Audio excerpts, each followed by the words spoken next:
সম্মানিত দর্শক, এই যে দেখতে পাচ্ছেন আমি বাদামের ব্যবসায় অলরেডি বেরিয়ে পড়েছি। আমি আছি এখন মাছের মোড়ে। এই যে দেখতে পাচ্ছেন মাছের মোড়ে আছি। তো অনেক জনসমাগম, ঈদ শেষ, ছুটি শেষ, সবাই সবার গন্তব্যস্থানে ফিরে যাচ্ছে। তো দেখা হলে এক প্যাকেট বাদাম কিনে নেবেন, বাবা মেয়েটাকে সহযোগিতা করবেন।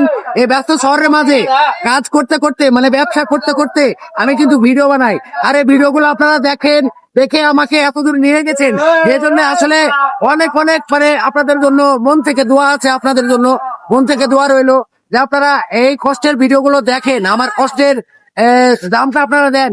এই যে আজকে থেকে বাদামের ব্যবসা শুরু করছি, মোটামুটি 4 প্যাকেট বিক্রি করে ফেলছি। তো দেখা হলে এক প্যাকেট বাদাম কিনে নিয়ে বাবা মেয়েকে সহযোগিতা করবেন, কারণ ব্যস্ত শহরের মাঝে এই যে দেখতে পাচ্ছেন কত গ্যাঞ্জাম, এর মাঝে কিন্তু ব্যস্ত শহরের মাঝে আমাকে ব্যবসা করতে হয়, হাঁটতে হয়, চলতে হয়, ফিরতে হয়, আসতে বাইরে আসতে, এইভাবে আমি জীবনযাপন করি।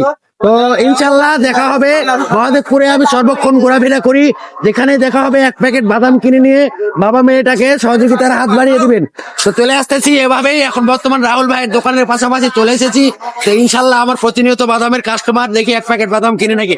বড় ভাই বাদাম দিব?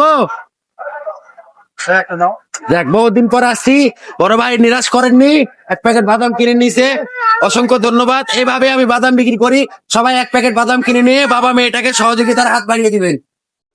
হ্যাঁ দিব আম্মু। আল্লাহ হাফেজ।